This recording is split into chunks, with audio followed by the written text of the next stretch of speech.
visitors today, but we are lucky enough to have two councillors who are currently, and apologies because they are involved with the local government association. Oh, Shelley, you're not a visitor. You're not a member, you're a visitor, Soz. So Shelley, welcome. Councillor Curtis. Councillor McDonald and Councillor Patterson are both attending a local government of Queensland Women's Conference. So I'm happy to move an apology for both of those. We've got a seconded Councillor Darren Taylor. All in favour? Carried. Well done. Councillors, I don't know of any conflicts of interest. We've got a couple of start items. So we've got the confirmation of the minutes, the forward planning schedule, and then the Audit and Risk Committee. There's two minutes in that regards, and then there is the August monthly financial report. Councillor Gates. Star 6.8, please, Chairman, because I have an addition I'd like to make, which I've left in my office. I reckon it's already here because we are both making an addition to that item. Okay, thank you. So if I could get somebody to move the start items, moved Councillor Pauline Young and seconded Councillor Mark Hamill, the dream team from Transport and Infrastructure. So that's items 3, 5.1, 6.1, 6.2 and 6.3, and we unstarred 6.8. All in favour? Carried. We are on a roll. 6.4.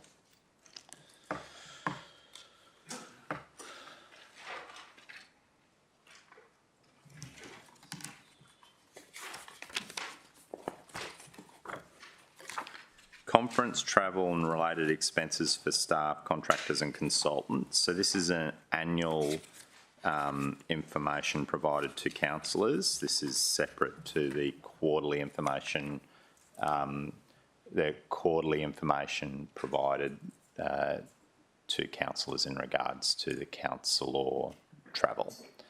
Councillor Gates has currently just dashing up to her room because she has some late words that she thought we might all benefit from in regards to a change recommendation. So we will just pause.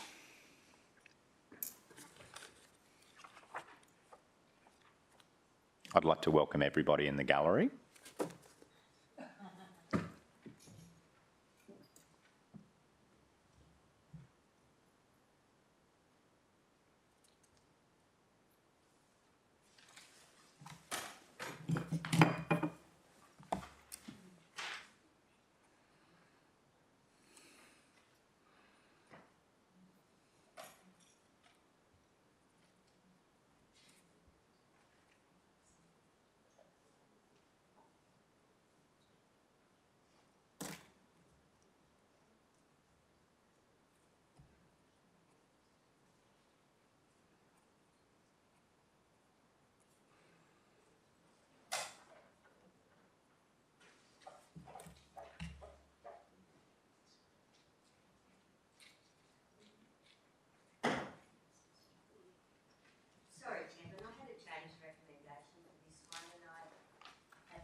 And I didn't want to make it difficult for the... Perfect. So we've paused and so we're off. Does anybody have any questions in regards to 6.4? Yeah, Councillor Gates. Sorry. I noticed this report was very different from reports that we'd received recently, and it refers way back to a 2008 resolution. I don't know why it only includes, and I see that resolution only required a report on conference travel, but it fails to include other business meetings or trade missions or other travel, and it used to be presented, in my recollection, by Directorate. So I'm wondering why it's no longer in that form. So through the Chair, we went back through historically how this report came to be presented to Council, and there were discussions on what belongs in a report and what belongs in our annual report. So corporate travel, overseas travel, belongs in the annual report. So therefore this report was scaled back to its original intent. The Sorry. annual report is where it is an opportunity to report it to the community, but it could Correct. belong anywhere. In So- particular, it could belong in a meeting cycle prior to the annual report. Yes, so the legislation says that we must put any overseas travel in Yep. the annual report, yep. So we removed it from this report because this report in 2008, Councillor Critchlow raised in general business that she would like a report brought back on conferences that council officers attended. Okay, so Councillor Gates is going to raise today that council would like a report on the other forms of travel as well by directorate, and I'll just give my words to the minute secretary, and then we can talk about it if I get a seconder.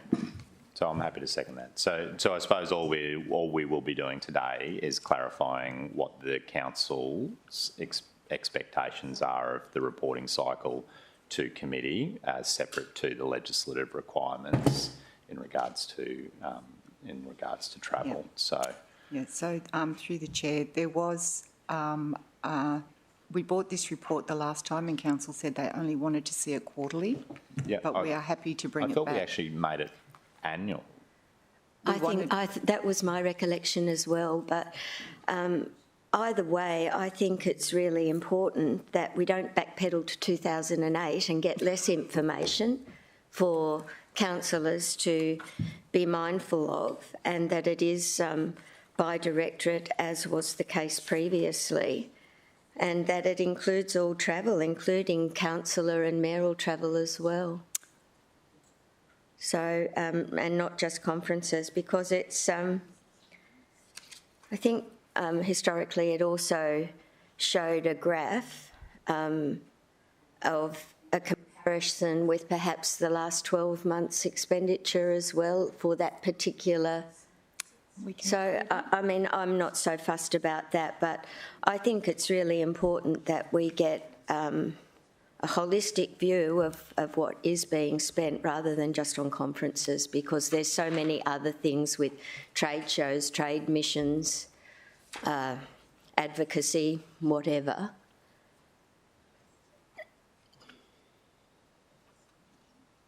So through the chair, another reason that it was changed was because the public seemed quite focused on the overseas travel expenses incurred by the councillors. Yep.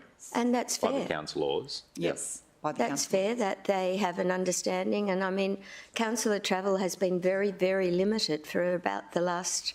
11 years, 6 months and 3 weeks. Well, it has. There haven't been too many trips undertaken by councillors other than to the local government association conferences. But even so, I think it's part of the reporting that we should be open and transparent about. So I don't know whether we want to include in here how regularly that information comes back, Chairman. I'm happy. So I think it's actually okay to be annual, you know, Okay. so it just needs to be comprehensive, you know, so, and Councillor Mills. Well, maybe we can say that in addition to conference information, the annual report should include. Or if you just want to add a 5, that a report be provided. To me, it's either annual or biannual, you know, so. Well, happy and to the be guided biannual by being you the- as Chair of Government. So I'm happy to say biannual, just as long as we're clear that the biannual, I mean, is the twice a year, not once every 2 years. Yeah, so that's a number 5, that the report be provided biannually. Or twice a year.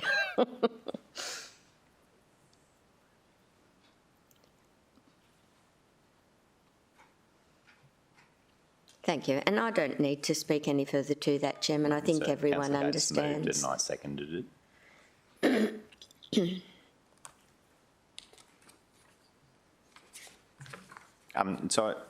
So I don't think as councillors we have a problem with council staff improving their education through conference attendance, being keynote speakers through conference attendance, or just the general benefit that they get from actually gaining knowledge from attending. So I think it's just so that there's some openness as to what that volume looks like and across the city. We're a big organisation. And I think that there's no harm in at least being provided on a biannual, twice yearly basis. And I think that it's also important that we understand how many staff members are attending a particular event or conference or whatever, so that information, once it's done by directorate, we will know that as well. Councillor Thank Hamill. Mr Chair, through you to Councillor Gates, but to you as well, I just want to make sure, because we've been explicit in point 1 about business meeting transmissions and whatnot, I just want to check there's nothing we've missed in that, because if we've been explicit in the list, I'd hate for a future report to come back and say, well, you didn't say you specifically wanted to know about that. Like, the intent, as I'm hearing it, is that we want to know all costs incurred in this segment. So is there anything we've missed that we need to be adding, or officers would suggest should be in there to make sure we've got a comprehensive list for what we get reported back on in the future? It does say all travel, you know, and I'd hate to think the officers would avoid providing us with information. Has anybody would like to speak against that? Councillor Gates, you're happy? No, I'm happy to leave it at that. So we'll Chairman. take the vote. All in favour? Carried unanimously. Thank you. 6.5, council plan. Sarah, welcome.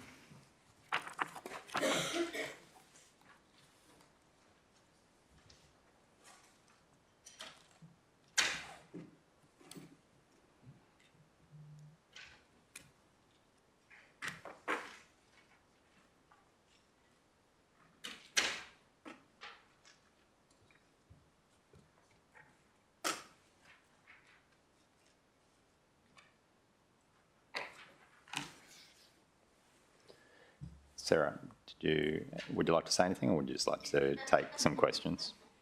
Thank you, Chair. Through the Chair, we brought an item to Council when the Council plan was adopted back over 12 months ago. We brought an item back to you in February to propose an annual review, and this was to ensure that the plan remained contemporary, agile, that it was responding to the latest emerging things in the risk space, also reflected community priorities and sentiment. So this was really a minor review, and minor revisions are proposed today, just to ensure that the plan remains fit for purpose, the measures can be measured, and we actually get better performance information for you on how the plan is tracking, and also that we ensure consistency with the other strategic agenda, such as our natural city strategy. And you'll see today that there are a number of amendments which were actually endorsed by council as changes to the council plan when our natural city strategy was adopted back in, I think it was April this year.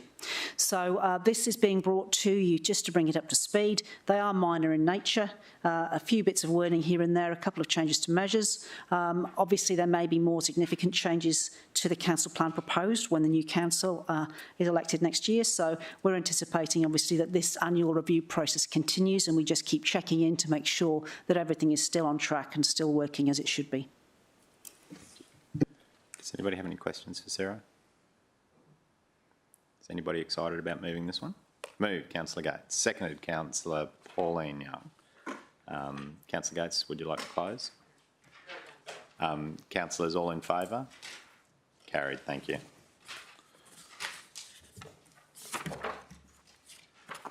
Uh, 6.6, policy review, retiring. Yeah, Mr Chair, we've got Vanessa here to present that one. Yep, thank you.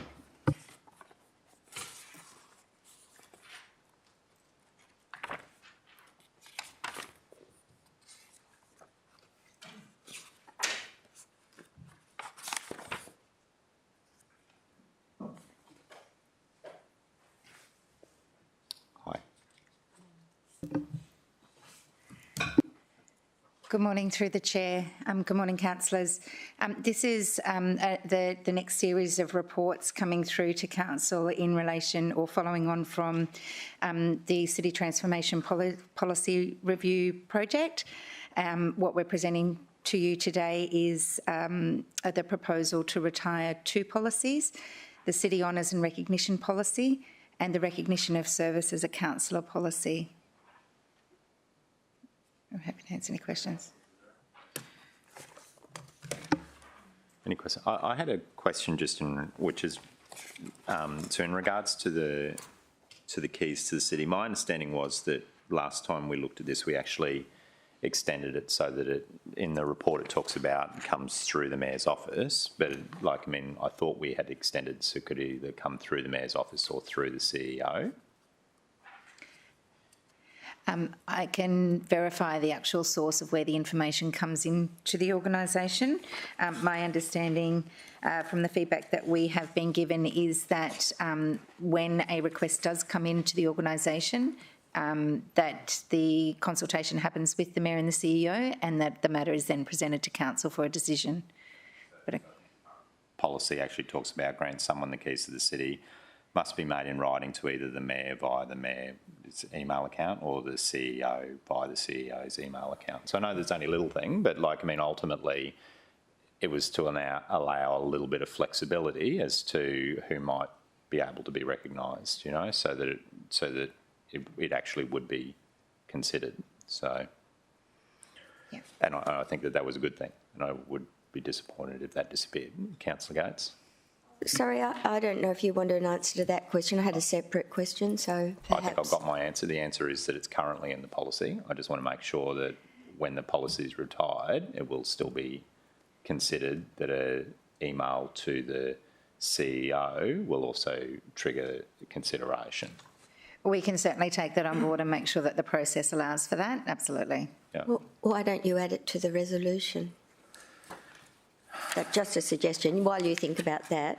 I wanted to ask, if I may, Chairman, on page 208, it lists the current state and it lists a number of workshops, and in particular the event ticket allocation and attendance policy.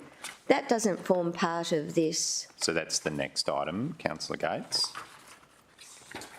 That's how I read it. Okay.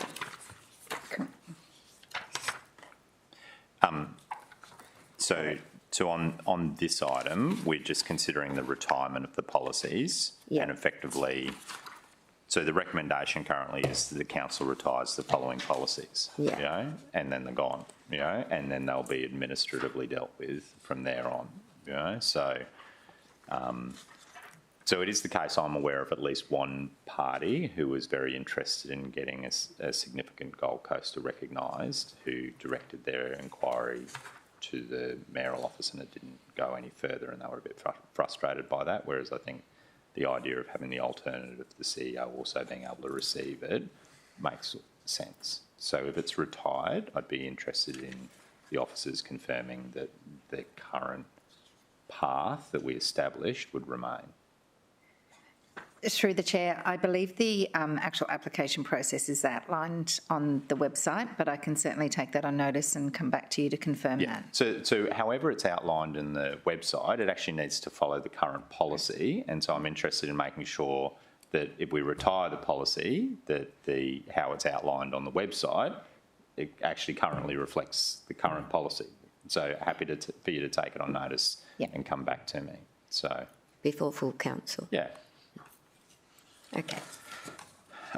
So to me, it's the retirement of the honours. I know that Councillor Peter Young had some queries in regards to the recognition of service of councillor, and I think that they, from the best I've seen in regards to the exchange of a couple of emails between himself and Paul Callender, that they were resolved. So I think that we rely in part on the recognition process through the LGAQ as well, and Peter had forgotten that he'd received an award certificate that was in his office, but he turned around and saw it, so which is great.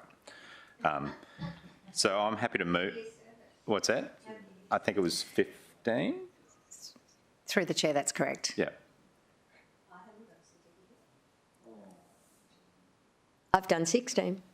So that's a long time. I don't need a certificate. More like a medal.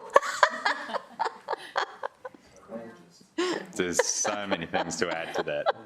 If you could just maybe check with the LGAQ as to why they have overlooked the extraordinary service. That kind of service deserves a bridge. No, they're only memorial. They're only memorial, so not yet. We might have a Hamel Bridge if you keep on going. Right, so I'm happy to move it. Seconded by Councillor Pauline Young. I don't think I need to chat about it, but if you could just get back to me in regards to how it's currently outlined on the web page, yep. that would be appreciated. All Will in do. favour? Carried. Thank you. So they were the retirement of two policies. The next one is effectively the review of the event ticket allocation, attendance, and the concealed water leak. And Chairman, if I could just say, this is the one I was worried about. I'm interested to know how many people went to this workshop, because I don't know how I missed it, but I did. And I thought it was a fairly important one to be thoroughly across, and I have to confess I'm not. But anyway, I'll So let's listen. start with who went Yeah. to the workshop. Do we know? Through the chair, the approach to consultation on the policy reviews internally is seeking stakeholder involvement from policy owners, policy users, the people that are making decisions internally on the policies, and subject matter experts. So in relation to this particular policy, there was about 8 participants at So that workshop. which policy? Are we talking about the ticket allocation first? The event ticket allocation. Would you consider councillors to be stakeholders? Through the chair, with regards to this, the project that we're doing through City Transformation, the policy workshops are with internal stakeholders. We have reached out to councillors to see what type of engagement you would like us to do in relation to these policies.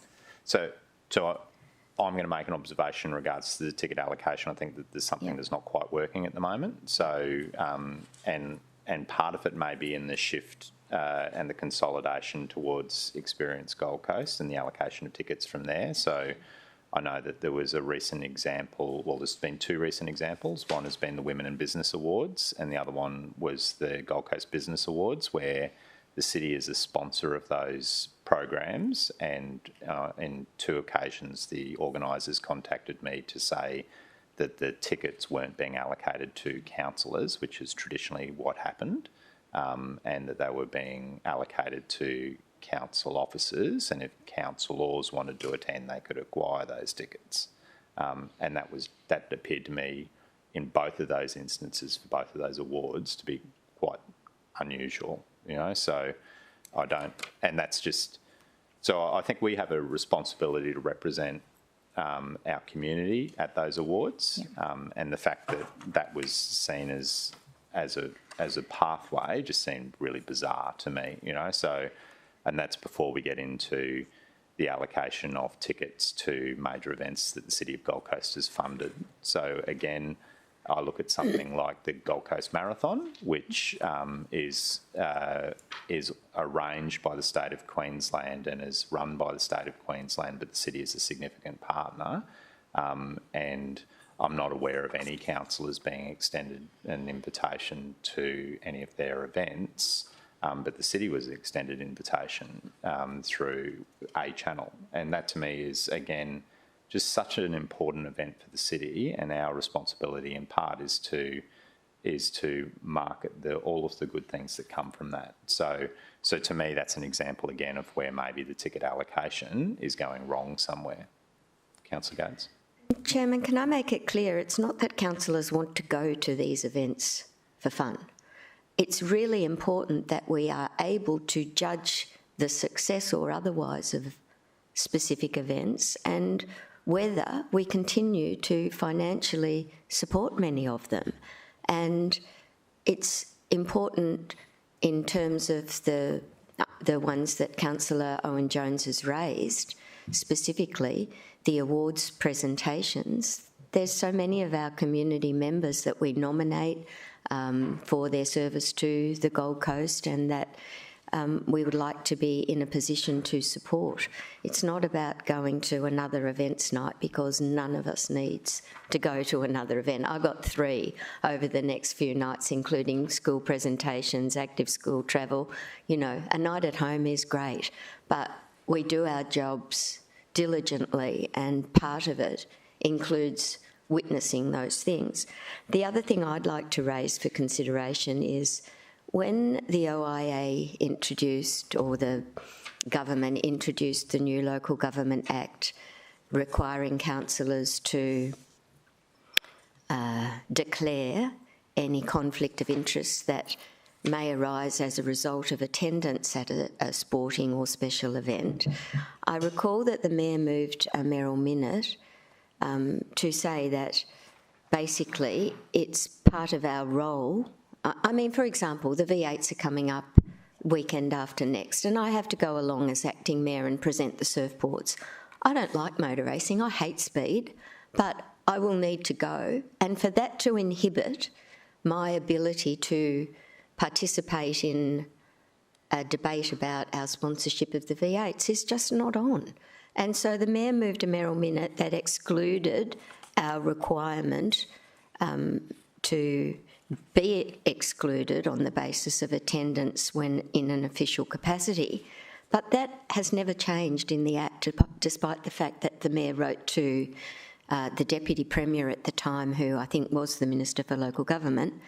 It never changed. So despite the fact that we have a mayoral minute that was unanimously supported so we could do our jobs appropriately, it's still a little bit grey about our attendance at things as part of our job. So I would have liked the policy in some way to document or acknowledge, and I don't know that it has.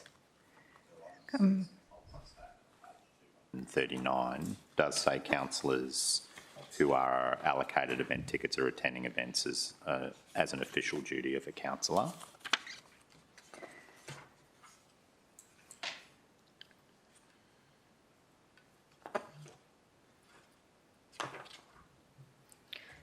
I read somewhere where it said we had to comply with our legislative obligations as well. So for me, it was like, yes, it's part of your responsibility, but if the Act says differently, which way do we go?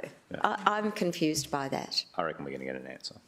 Through the chair, Councillor Gates, you're absolutely correct. That resolution was passed in November of 2020 to recognise attendance at these events is indeed considered to be councillor business in line with the reimbursement of expenses policy.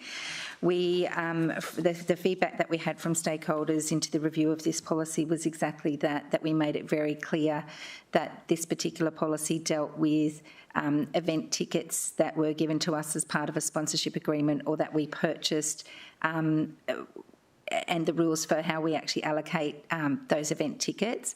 There was a very strong desire for this policy to reflect the nature of attendance of those events is one of advocacy and making sure that that came through strongly in the policy. So we've attempted to do that, but happy to look at any amendments if you feel it needs to be in there a bit stronger.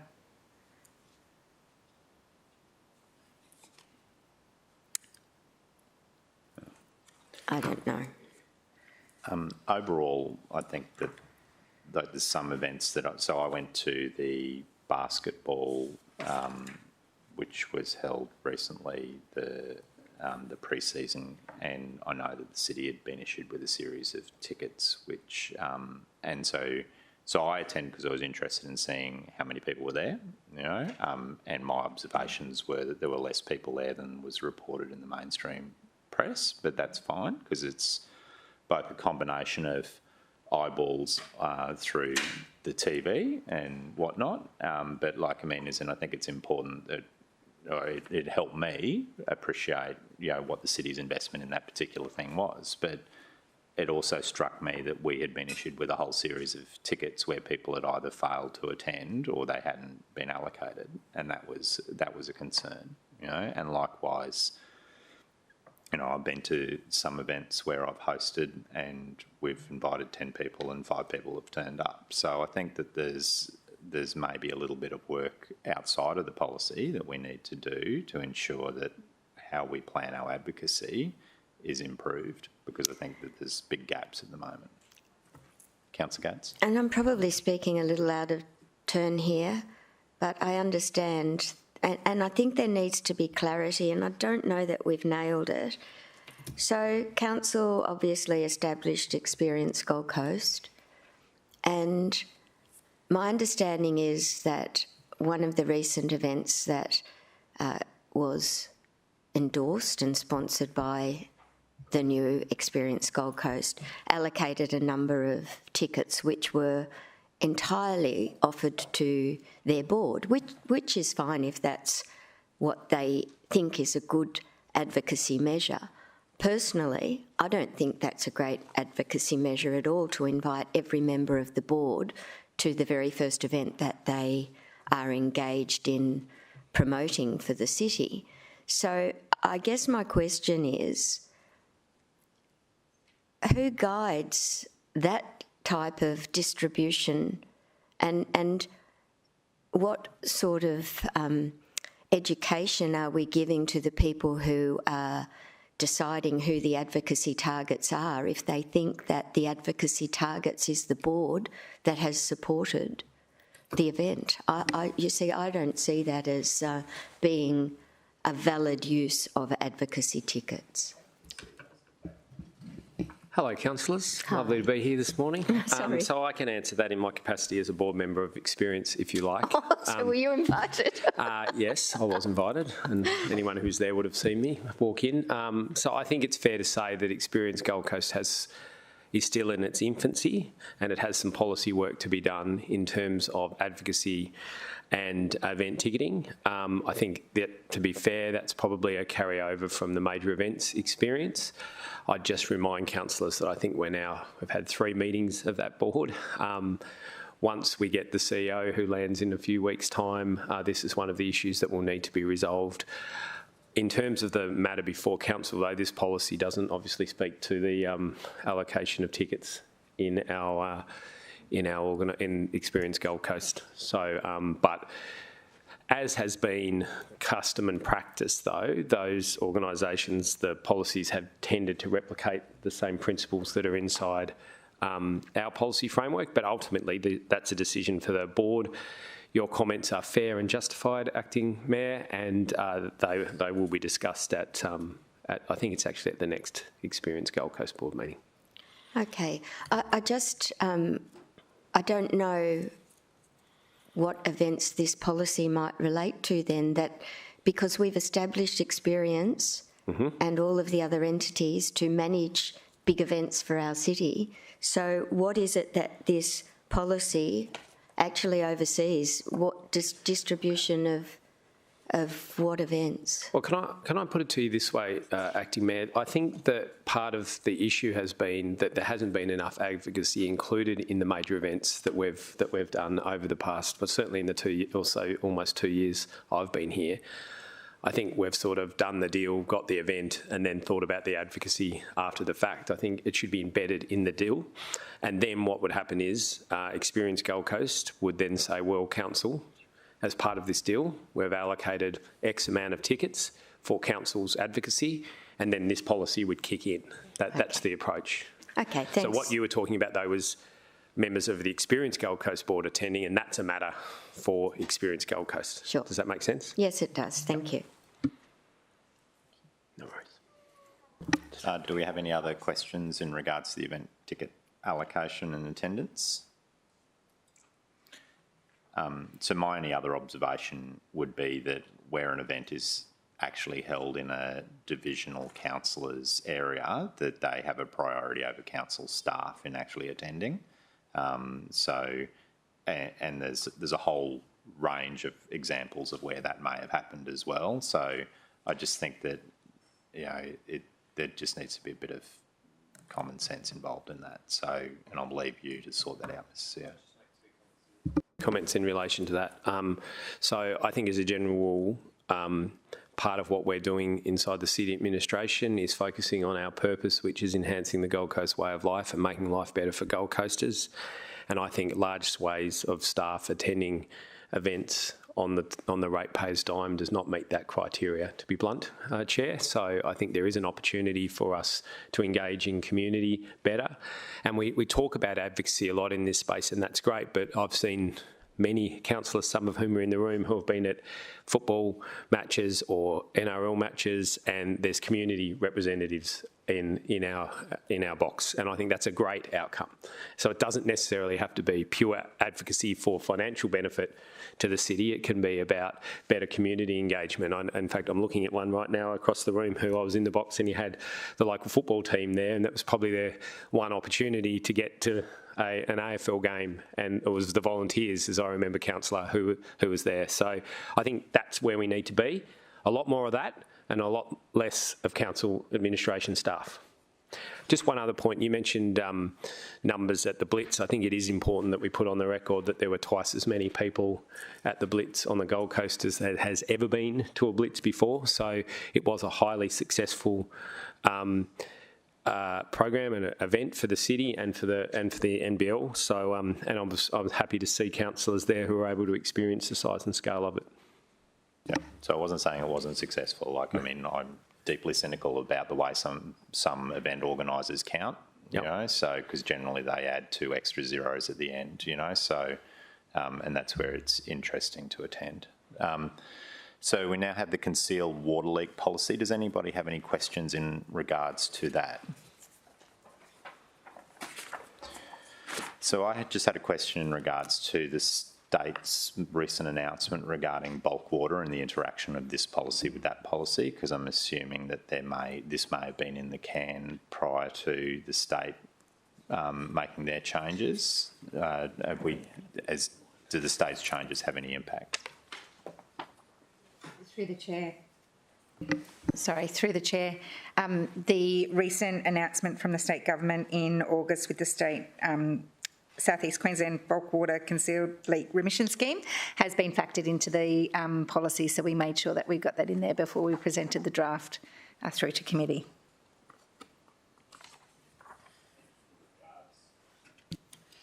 In regards to the policy and residents having appeal rights to decisions of council, is the policy silent on that? Sorry, through the chair, could I just seek some clarity on the question? So somebody applies for the concealed leak policy, is unsuccessful, and does the policy actually determine what their next steps might be? Not in this particular policy, but as with all administrative decisions of council, it would. There is the. Thank you. Yeah. So I guess the move that we're moving away from is where there is, so that applies to any decision of council. Yep. So rather than replicating that detail in every policy where a decision's made, there's a common law right for anyone who can appeal under administrative appeal. So we're stripping that kind of detail out of the policies deliberately so that we don't have to go back and change it every time the state decides they want to change that process. So that's contained in a separate policy. Complaints administrative in the complaints administrative policy. Correct. So together we'll get there. So, yeah. Correct. So I had a recent example, and I was just seeing if I could find the officer, which was a resident that was disappointed about a leak, and they went the next step, and the officer's response was really detailed and really quite comprehensive, and I think that they did a really good job of walking through all of the things that had happened. So I think we're actually really good in that space. And not everybody likes it when they get a water bill that's twice as normal, but the process that the officers did in review was really very comprehensive. So there's definitely things that are going right in the organisation, Mr. CEO. No, that's good. And I guess that's more about a policy design question rather than a process question inside the organisation. My expectation is we will continue to provide that level of service, just in the way we're designing these policies to make them more user-friendly. That element, which is consistent across probably 30 policies, is kept over here in a separate policy. Correct, 100%. Right. Councillor Paulingo. Thanks, and through the chair, just on the concealed water leak policy, are we one of the few local governments that actually has our own policy on that? Is it my understanding, or is it all councils? Yeah, all councils. Well, The Queensland councils, yes. that provide Yeah. water. Yes, That correct. provide That provide water. Yeah. Yeah. So interestingly, at the Gold Coast Water and Waste Committee this round, we had a presentation where we touched on that, Councillor Young, and because of the changes to the state bulk water remission, the state are actually adopting a suite of policies for South East Queensland, of which they're taking on board the Gold Coast, because we actually do it. So, you know, I don't know if Chris is here, no, but so like, I mean, so they were taking on board what we do in regards to residents and small businesses as part of that. So, Councillor Gates.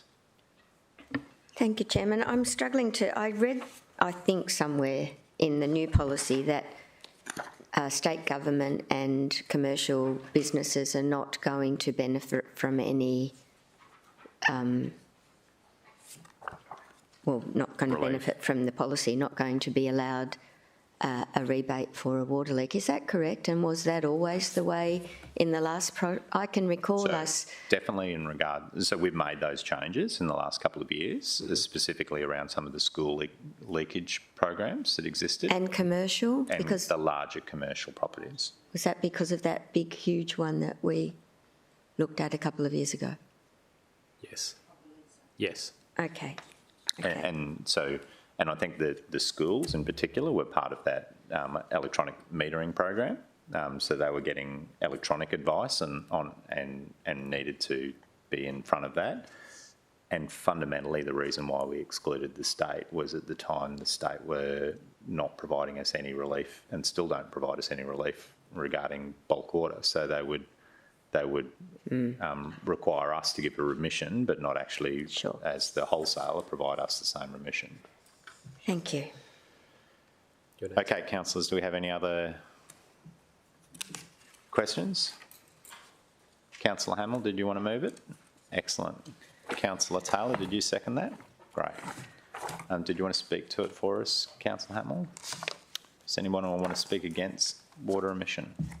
Right, in that case, we'll take the vote. All in favour? Carried. Thank you.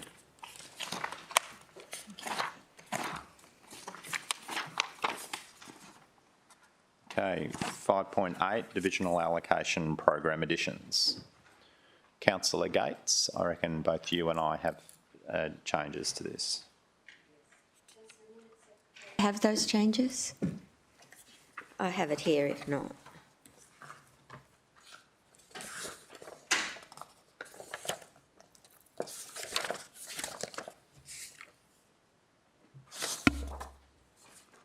I'll have to give you my phone again.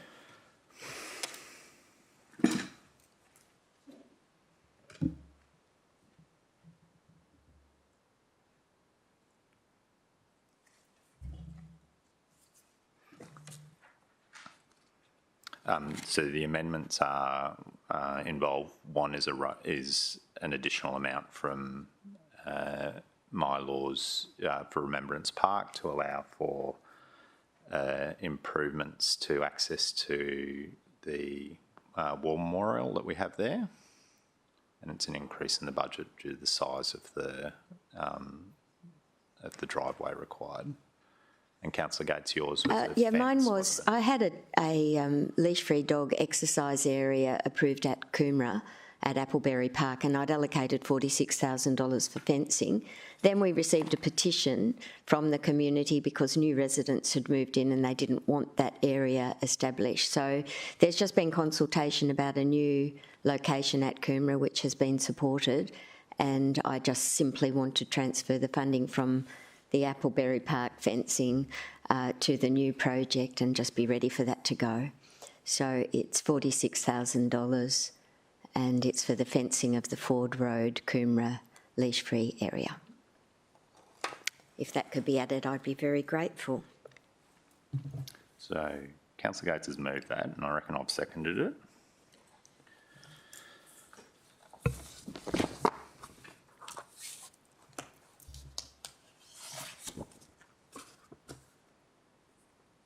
Does anybody have any other questions?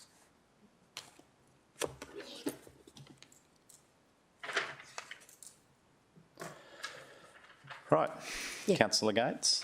Yeah. So we'll vote on it. All in favour? carried. Thank you. Councillors, general business items, I reckon I've got 2. And I'm going to start with one that the Minute Secretary doesn't have. And that's that the CEO bring to the 2024-25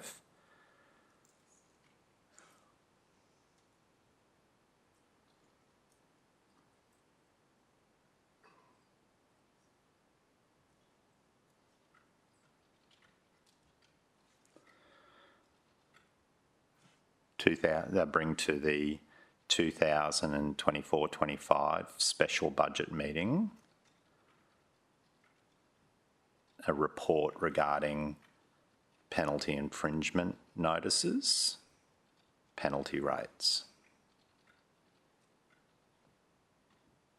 comma, including options for a review of penalty units and alternate options for payments.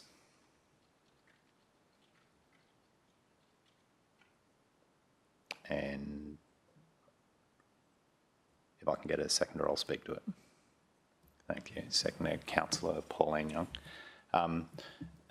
CEO, I recently had a resident, well, I've got a couple of things. I recently had a resident who received a $300 parking infringement notice for parking on the Spit when it was designated as a park rather than as a road reserve.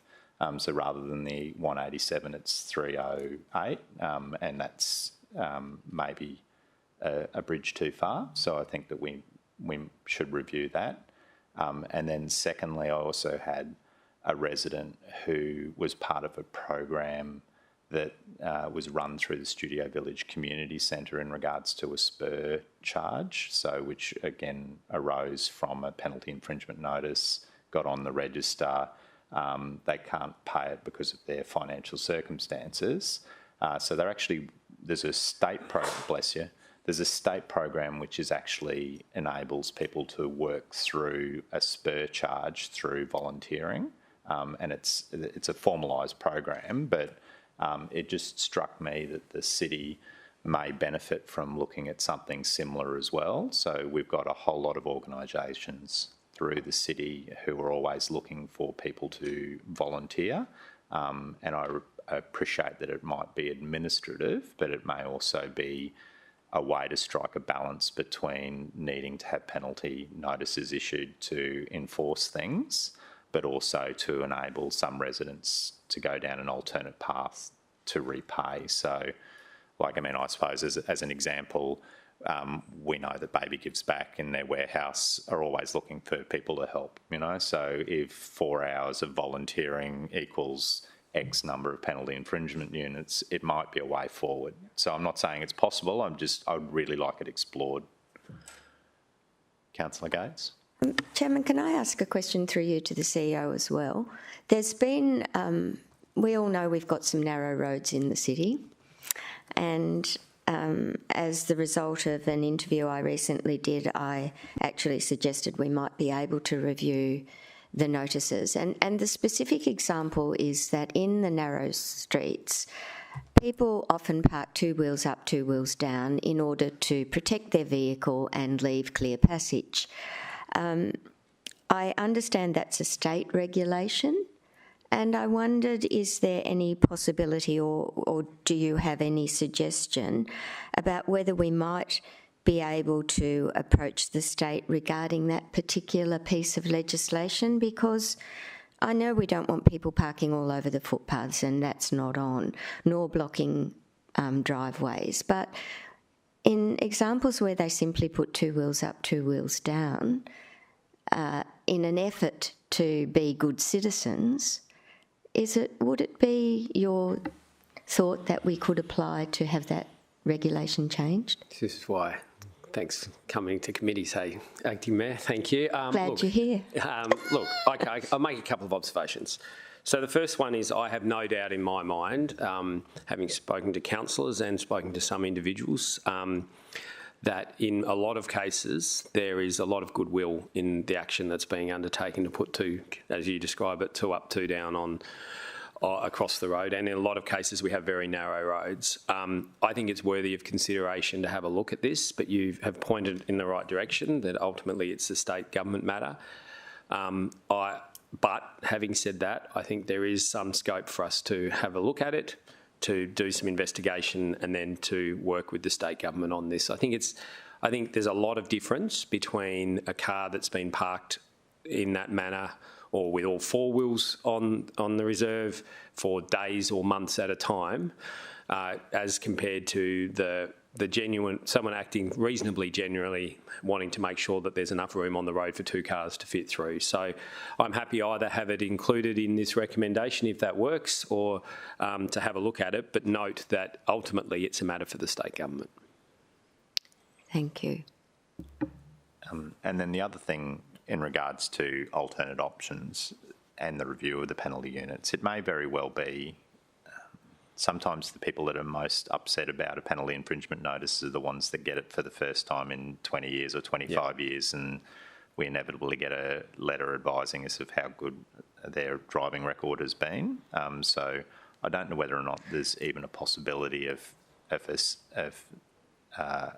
not a nil penalty infringement notice, but even a stepped penalty infringement notice. I think that we have the data is recorded to number plate, so which prevents somebody from saying it's their first time ever when they've had it 5 times. But I sense that there's an ability for us to be a little bit flexible somewhere in there, you know. So Councillor, Chair, I guess I would say that I think there's scope for review, and that's why I'm sitting here, and I'm happy to accept and support, not that I get a vote, but support your suggestion that we have a look at this. I think there's a number of factors at play here. One is around discretion and the size and scale of the discretion that my compliance officers have, which in some cases is very limited. And then there's the additional issue that, about parity, and I think that's where we can do some work to make sure that just because a set of fines were put on in the last 6 months, they might be significantly higher or lower than a similar fine that has been around for 20 or 30 years. So I think a holistic review makes sense. And this question around compliance discretion, as I've described it, it's vexed and it's difficult because you don't want to set one set of rules for some people and not for others. But I think there is an opportunity for us to take a holistic look at the way we do penalty infringement notices and the rates, and then come back to council with some recommendations. Whether or not we can get there by the budget next year is interesting, but I'm sure we can at least kick that work off. Can I suggest a number 2? Councillor Gates? Is that okay? Yeah. Can I just suggest we add that the CEO also liaise with council officers and the state government regarding legislated parking requirements? So I guess just to clarify that, from my point of view and from the city administration's point of view, we're always happy to have a look. Yeah, we're always happy to review. We're about continual improvement inside the city. And if there are areas of improvement, we want to know about them and we want to implement them. That doesn't mean that every person who parks that way is going to get off. Doesn't mean that, but it means that at least we can have a look at it and work with our state colleagues. Thank you. That's very much appreciated. And if we can just put a comma there and say, including 2 wheels up, 2 wheels down, just so that is really, the state sets the width of our roads as well. So people say, why don't you build wider streets? Well, we need to comply with the SEQ plan in regard to densities and population growth and the land development guidelines for our road width. So we're kind of hamstrung in the position we're in as long as the legislation remains the same. And of course, I just wanted to add that safety will always be our first concern. So we would never want to support an action that results in reduced safety for anyone, because that is always our priority. And I should also, I was going to make that point because now I suspect, given we're live and there'll be people watching this, firstly, absolutely, we are committed to ensuring a safe city, and safety is our number one priority. And not equally, but certainly as a secondary issue, is the concern around wanting to maintain and protect that green space and making sure that we're not having members of the public doing significant damage to that, and which costs an additional burden for the city as well. So all of those things will need to be factored in us having a look at it. But as I said, we are always committed to continual improvement, and if there's better ways we can do things, including the suggestion from the chair around volunteering, and then we're always happy to look at it, and we're always happy to come back with some recommendations. So, Councillor Taylor. Yeah, I just want to quickly touch on something to be mindful of reviewing as well. We've got a lot of community organisations that have trouble getting equipment in and out, Yep. and I just need to think that needs to be part of the review to understand where some of these organisations have been trying to get equipment in and out in certain areas, and obviously at the time they're actually not parking where they should be and getting fines. But I think it's something they would like to review to understand, with the challenges of the city growing, how we can ensure that the clubs are doing what they need to do and abide by the rules, but where there's times they need support, how we can manage that.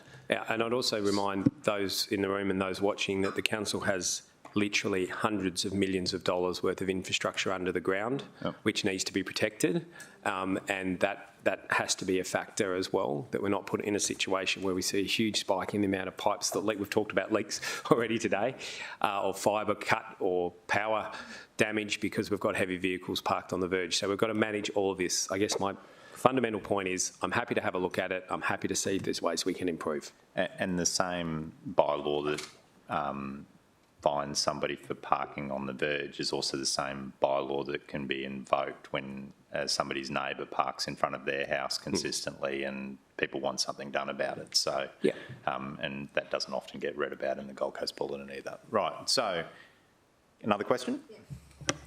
I think, sorry, through the chair to the CEO, the other thing that we need to look at is we don't want to start seeing caravans and boats and all that 2 wheels up, 2 wheels down, because then it starts to proliferate that, and that's another state government controlled thing where we'd like, if you've got toys, park them off the road on your own site or pay for storage. But even though they are a registered vehicle, but we've just got so many demands on just parking our cars. So when we're reviewing that, we need to ensure that if we're going to have, as Councillor Gates has said, 2 wheels up, 2 wheels down, that it is for a standard vehicle, not for, you know, the back of a semi-trailer or something like that, or, you know, all of these Winnebagos and that. It's very, very hard to police and enforce common sense, Councillor. Rightio. So I reckon we're done. Anybody want to speak against reviewing penalty infringement notices? Okay, I don't need to close. All in favour? Carried unanimously. Thank you. And I got a second general business item. And again, welcome, Mr. CEO. That the Chief Executive Officer bring to the... No. I'll have the second one.